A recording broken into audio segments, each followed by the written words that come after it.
Welcome to the CISSP Cyber Training Podcast, where we provide you the training and tools you need to pass the CISSP exam the first time. Hi, my name is Sean Gerber, and I'm your host for this action-packed, informative podcast. Join me each week as I provide the information you need to pass the CISSP exam and grow your cybersecurity knowledge. All right, let's get started. Good morning, Sean Gerber with CISSP Cyber Training. Hope you all are having a wonderful day today. Today is CISSP Question Thursday. Today we're going to be talking about CISSP questions tied to Domain 8.3. And so we're going to focus on the aspects of that today. And you can get all these questions at CISSPcybertraining.com, along with all the video that goes along with it is all there available, co-located for you. So it's ready for you to use anytime you want. And also know that anything you purchase at CISSPcybertraining.com goes to charity, as we're looking to deploy and grow our charity for adoptive families. So again, anything you purchase at CISSP Cybertraining will go to our nonprofit for adoptive families. I got to put that plug out there. Just do. Well, hope you all are having a great day. And I hope you all are staying cool. I know it's extremely hot out there, especially for the folks down in Texas. It's quite hot right now. A lot of them still don't have power. So hope you are all doing well and staying safe, because, yeah, that's not good. Heat sucks. It just truly does. It's not fun. But let's get into question number one. Again, this is over Domain 8.3. Question number one. A company utilizes a continuous integration and continuous delivery pipeline for its software development plan. Which of the following security controls would be most effective in mitigating risks associated with code vulnerabilities? A. Static application security testing integrated into your CICD pipeline. B. Dynamic application security testing performed during post-deployment. C. Code reviews conducted by senior developers before merging the code. Or D. Application whitelisting on production servers. And the most effective, again, what would be the most effective in mitigating the associated code vulnerabilities would be A. Static application security testing integrated into your pipeline. The more you can integrate into your CI/CD pipeline, the much better it's going to be. I've seen very good results out of this.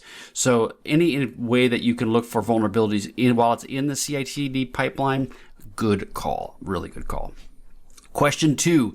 During the code audit, the reviewer discovers a critical buffer overflow vulnerability. The developer argues that the vulnerability is not exploitable because the specific user input size required to trigger it would be highly unlikely to occur in a real-world usage. Which of the following is the most appropriate response? Again, the code audit review, developer says, nah, it's not a big deal because it's too unlikely that it's going to happen. What should you do? A. Accept the developer's explanation and move on. B. Implement input validation to prevent specific user input size. C. Refactor the code to eliminate the buffer overflow vulnerability entirely.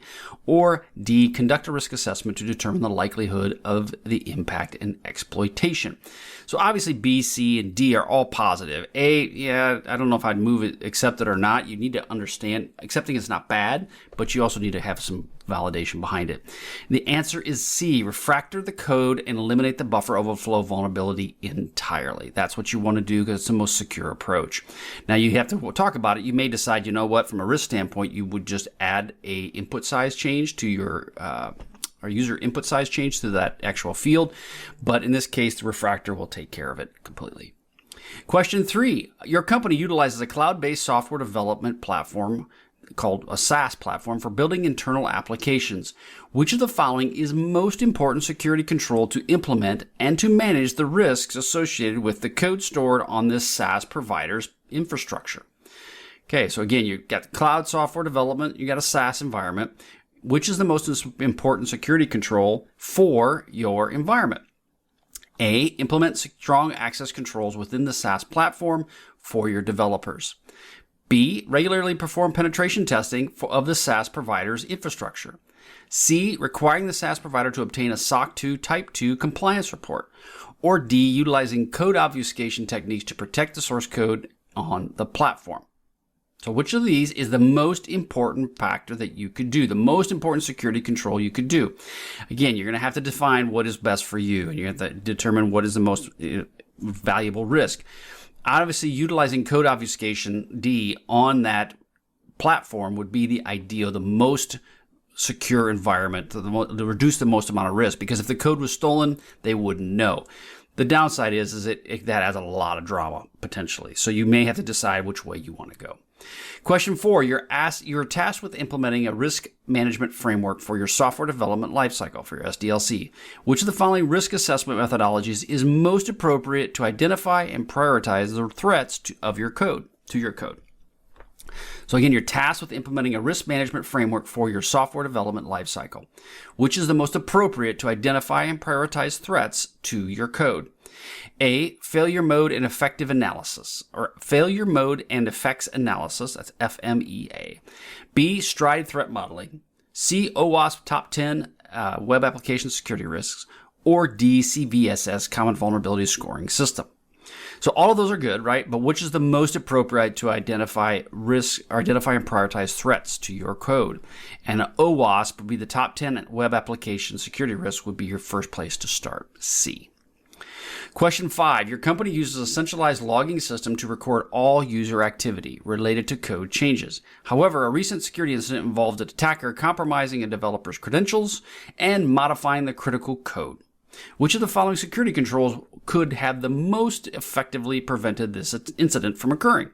So again, if a centralized logging records all user activity to code changes. However, a security incident involved an attacker compromising the developer's credentials and modifying the critical code.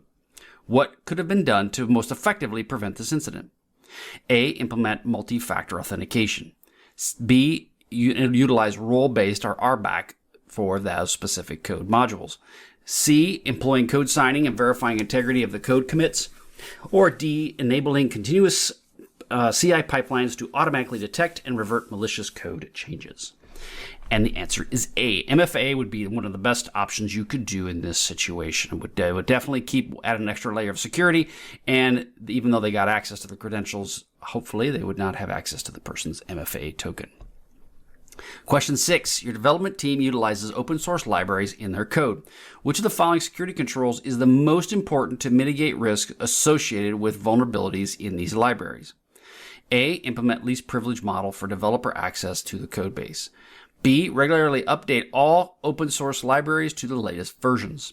C, perform static application security testing of the entire code base. Or D, manually review the source code of all utilized open source libraries. Again, your development team utilizes open source libraries in their code. Which of the following security controls is the most important to mitigate the risk associated with these vulnerabilities?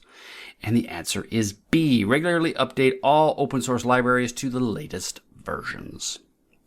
Question 7, which of the following security testing methodologies is most effective in identifying vulnerabilities in the business logic of the software application? So which of the following security testing methodologies is most effective in identifying vulnerabilities in the business logic of a software application? A, dynamic application security testing, DAST, with fuzzing techniques. B, penetration testing with focus on exploiting known vulnerabilities. C, static application security testing, SAST, with code analysis capabilities. Or D, security code reviews conducted by senior developers. Okay, so which is the most effective in identifying vulnerabilities in business logic of a software application? Okay, again, business logic of the software application. Security code reviews conducted by senior developers. D would be the best choice. And the reason is because it's of that business logic. They would have understanding around the business logic, and they would be able to understand how the software application conducts itself. But all the other ones are really good. They're all very, very good. But when you're dealing with business logic, that would be for the actual business. You need somebody with eyes on to understand it. Question 8, your company is developing a new mobile application that will store sensitive user data. Which of the following security controls should be prioritized during the design phase to minimize risks associated with the data breaches? Again, your new mobile app, you're developing with sensitive user data. What should you do? A, implement strong access controls for user authentication within the app. B, utilize data encryption at rest in transit for all sensitive user data. B or C, enforce strong password policies on all user accounts. Or D, conduct penetration testing in the completed mobile application. Again, all are very good, but you want to utilize encryption at rest and in transit for sensitive user data. B. There might be compliance or regulatory requirements that are forcing you down this path as well. Question 9, you are implementing a vulnerability management program for your software development process. Which of the following activities is the lowest priority when addressing newly identified critical vulnerabilities in your code? So again, you're implementing a vulnerability management program for your software development process. Which of the following activities is the lowest priority when addressing a newly identified critical vulnerability in your code? A, immediately notify all relevant stakeholders and developers. B, identify the root cause of the vulnerability and understanding its potential impact. C, prioritize the vulnerability based on its severity and exploitability. Or D, patch the vulnerability in a test environment before deploying to production. Okay, lowest priority, patching the vulnerability in a test environment. Testing is important, but it's because it is a critical patch, you need to get it out there and let everybody know. So again, that is an interesting environment. You just need to kind of think about that. A lot of people will deploy to test and patch it there first just to make sure, but if it's that critical, you may need just to get it out there and just see what happens. Question 10, your company utilizes security information and event management systems, SIM. Okay, we talk about the SIM a lot on CISSP cyber training. System to aggregate and analyze logs from various security tools. Which of the following is the most important consideration when configuring log retention of a SIM system? A, maximizing log storage capacity to retain detailed logs for extended periods. B, balancing log retention needs with storage limitations and regulatory compliance requirements. C, setting up the same log retention period for all security tools integrated with the SIM. Or D, focusing on real-time analysis of logs and discarding historical data. So the most important consideration when configuring log retention for a SIM is B, balancing log retention needs with storage limitations and regulatory compliance requirements. Yeah, because it can get very expensive and your regulatory people may have questions and they may have additional storage requirements that you may not want to do, but you have to do. Question 11, your company is implementing a DevSecOps approach to integrate security throughout the software development lifecycle. Which of the following security controls is the most effective for ensuring developers receive a timely feedback on potential vulnerabilities in their code? So again, DevSecOps, they're determining the software development lifecycle. Which of the following is the most effective in ensuring developers receive timely feedback on potential vulnerabilities in their code? A, security code reviews conducted at the end of each development sprint. B, integrating static application security testing, SAST, tool to the continuous integration pipeline. B or D, conducting penetration tests on pre-production environments. Or D, providing developers with security awareness training. Okay, the most effective. Which one is the most effective? Again, all those are good, but the most effective is B, integrating static application testing into your CICD pipeline. Question 12, during a code audit, a reviewer discovers a potential security flaw in a custom authentication mechanism. The developer argues that the flaw is a security through obscurity, which we know works really well, technique that is not a real vulnerability. Which of the following is the most appropriate response? Okay, so security through obscurity. Accept the developer's explanation if no known exploits exist in the flaw. B, explain that security through obscurity is not a reliable security control. C, refactor authentication mechanism to eliminate any potential security flaw. Or D, conduct a penetration test to determine if a flaw can be exploited. And the most appropriate is, hey dude, you know what? Security through obscurity isn't really that good of a thing to do. It just really isn't. Doesn't work. Don't try it. Doesn't work. They figure it out. They're smart. Question 13. Your company plans to outsource the development of a critical software application. Which of the following security controls is most appropriate to, or most important to implement when it's considering a potential vendor? So a company plans to outsource its development of critical software application. Probably not a good idea. I would avoid it. A, and require the vendor to provide a SOC 2 Type 1 compliance report. B, conducting a security assessment of the vendor's development environment. C, specifying detailed security requirements in the development contract. Or D, implementing code reviews on all code delivered by the vendor. Okay, the last one, good idea, but that would take way too much work. So when it comes down to it, what would you do? Well, if they're going to be developing it for you, you want to do a full security assessment of their development environment, which may include you going on site to understand it. Been there, done that, got the t-shirt. So you may have to do that. something to consider, especially if they're doing outsourcing of your code. I do not recommend it as much as you possibly can, unless they have a rock solid system that you can audit and that feel comfortable with that they will do. Question 14, which of the following security best practices is most relevant when designing a software development process that prioritizes secure coding practices? Okay, again, security best practices, which is most relevant when designing software development processes that prioritize secure coding practices. That's a lot of P's. There's a lot of P's in that question. A, implement the least privilege model for developer access to production environments. B, utilize automated code reviews with static application security testing. C, enforce strong password policies for developer accounts. Or D, provide developers with secure coding training and resources. Okay, the most relevant is utilize automated code reviews. Again, I talked about it. Utilize them as much as you possibly can because, again, they will help make your life so much easier. Question 15, the last melon, if you know the movie for extra credit. Which of the following activities is the least effective approach for identifying and prioritizing security risks associated with new software? Again, the least effective approach with identifying and prioritizing security risks for new software applications.